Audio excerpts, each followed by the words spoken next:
Այսօրվա մեր դասի թեման է նյութիմաստիկային կառուցվածքը, ատոմների քաոսային շարժումը։ Նպատակը բացատրել նյութիմաստիկային կառուցվածքը, ատոմների քաոսային շարժումը։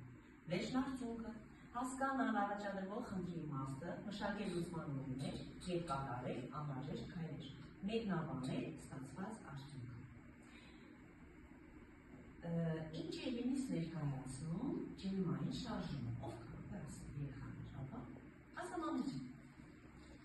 Մոլեկուլների քաոսային շարժում։ Մոլեկուլների քաոսային շարժում ապրես։ Ինչ կարող եք ասել, օրինակ նյութի ագրեգատային վիճակները, ջրի համար ասենք, ջուրը ինչ ագրեգատային վիճակում է գտնվում, ասա հրա, պինթերուկ գազային, ապրես, պինթերուկ գազային։ Իսկ կարող եք ասել ջրի քիմիական բանաձևը, ով է ասելու, ասամանած ջան, H2O, ապրես, H2O։ Իսկ ինչ կարող ենք ասել, եթե ջրի քիմիական բանաձևը H2O է, դա ինչ է նշանակում, ապա նարիչան ասա։ Երկու ատոմ ջրածին, մեկ ատոմ թթվածին։ Ապրես, լավ։ Իսկ ինչ կարող եք ասել, երեխաներ, եթե ջուրը հանդես է գալիս հեղուկ տեսքով և հանդես է գալիս սառույցի տեսքով, արդյոք փոխվում է մեր H2O-ն։ Լիանա ջան, այսինքն մնում է նույն H2O։ Լավ, ապրես։ Իսկ ինչ կարող եք ասել տաք ջրի և սառը ջրի մոլեկուլների մասին, Էլի ջան ասատեք։ մոլեկուլները ավելի արագ են շարժվում, քան սառը ջրը։ Ապրես։ Եթե տաք ջրի մոլեկուլներն ավելի արագ են շարժվում, քան սառը ջրում, հետևաբար, ինչ կարող եք ասել դիֆուզիայի մասին, ասա հրաչ ջան։ Տաք ջրում ավելի արագ է կատարվում դիֆուզիան, քան սառը ջրում։ Ապրես, ճիշտ է։ Հիմա երեխաներ, շատ իր նայենք այստեղ, ես վերցրել եմ թեյ, լցրել ենք բաժակի մեջ, մի բաժակի վրա լցրել ենք հեռացրած ջուր, իսկ մյուսի մեջ լցրել ենք սառը ջուր։ Ով կարող է ասել, օրինակի համար, այստեղ ինչ եք տեսնում, ով կարող է բացատրել, ասա Մանե ջան։ Տաք ջրով եփած թեյը գույնը ավելի թույլ է։ Մի րոպե, ձեռքով ենք պատասխանելու երեխաներ, իսկ ինչ կարող ենք ասել, ասա Դավիթ ջան, սառը ջրի մասին։ Սառը ջուրը ավելի լավ չի ուզել, քան տաքը։ Այսինքն, եթե եզրակացնենք, մոլեկուլները սառը ջրում ավելի ինչպես են շարժվում, դանդաղ են շարժվում, այո։ Հետևաբար, տաք թեյի մեջ գույնը տեսնում ենք ավելի ինչպիսին է, մուգ, իսկ սառում ավելի բաց է։ Լավ երեխաներ, դուք էկրանում տեսնում եք հարցեր, հիմա հարցերը կարդում եք և փորձում եք պատասխանել։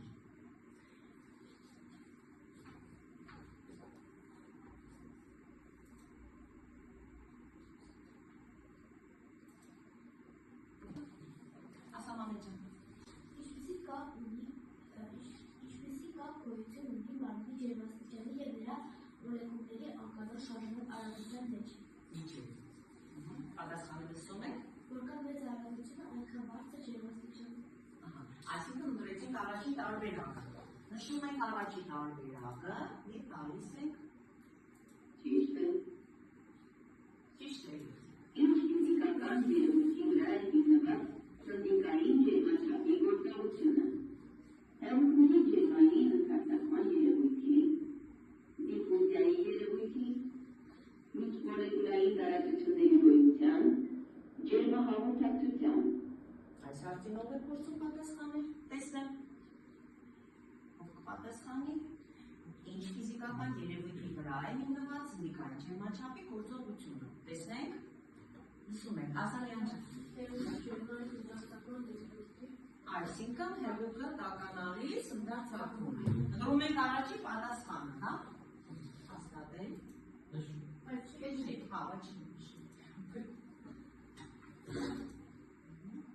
Ճիշտ է։ Ջերմաստիճանը բարձրանալիս սնդիկը ընդարձակվում է այնքան մինչև ցույց կտա համապատասխան ջերմաստիճանը, որքան բարձր է հեղուկի ջերմաստիճանը, այնքան բարձր է հեղուկի թունը։ Գունավորված սպիրտը օգտագործվում է որոշ ապակյա ջերմաչափերում։ Օդի տարբեր ջերմաստիճանների դեպքերում սպիրտի թունը բարձրանում է կամ իջնում։ Նշվածներից որն է ճիշտ բացատրում, թե ինչու է փոփոխվում սպիրտի սյան բարձրությունը։ Ապակին տաքանալիս ձեռնվում է։ Սպիրտը տաքանալիս ընդարձակվում է։ Ապակի ավելի շատ են դարձակում, քան սպիրտը։ Սպիրտը տաքանալից ավելի շատ է դարձրանում, քան ապակին։ Տեսնենք այս հարցին ով է փորձում պատասխանել Ասանահարաճան։ Երբ ծառացնելիս ընդարձակում են։ Այո, սպիրտը տաքանալից ավելի շատ է բարձրանում, քան ապակին։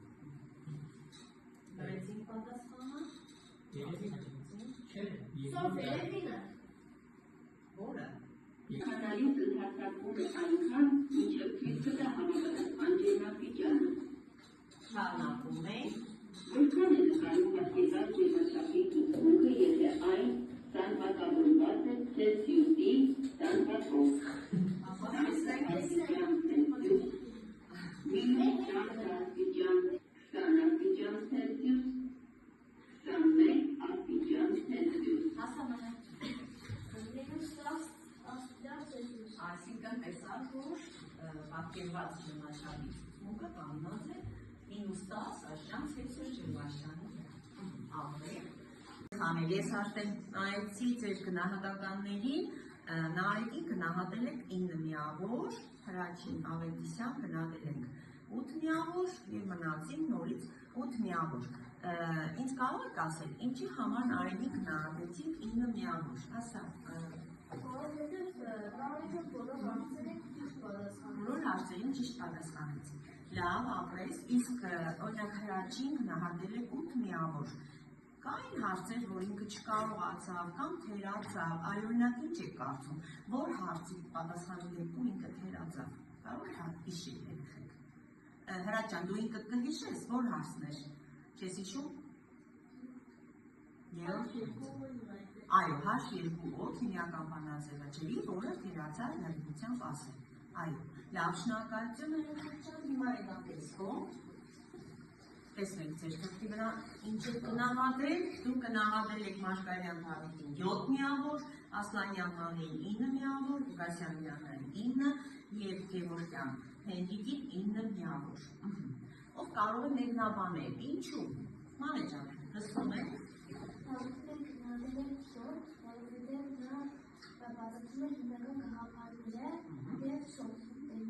Այո, չի օգտվում տերմիններից ապրես, իսկ Դիանային ինչու են գնահատել 9 միավոր։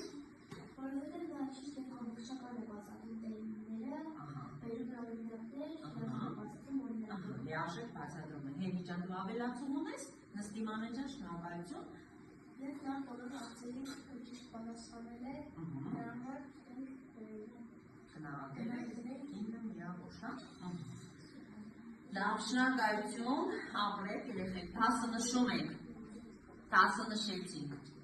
ուրեմն։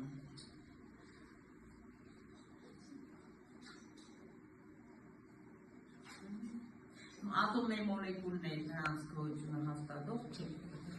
Երեխաներ, հիմա ես ձեզ տալիս եմ գնահատման թեժտիկը, սա ռուբրիկ է, դուք տեսնում եք միավորները, փոխադարձ գնահատում եք իրականացնելու, այսինքն դուք ընտրեք, թե ձեր խմբից ում եք ուզում գնահատել եւ ինչ միավոր եք տալիս։ Հասկացանք, սկսենք գնահատել։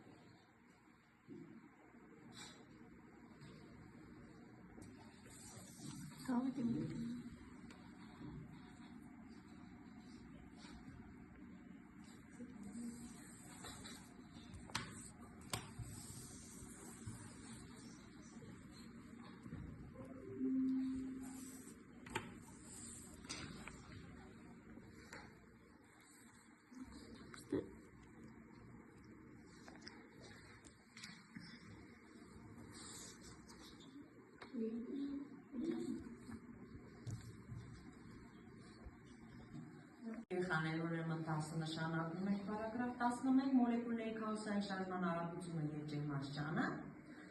H33, իսկ պատասխանում եք, այստեղ դուք տեսնում եք կանաչի մեջ գրված հարցեր ունենք, այս հարցերին պատասխանում եք, բարձր ավելի, հա?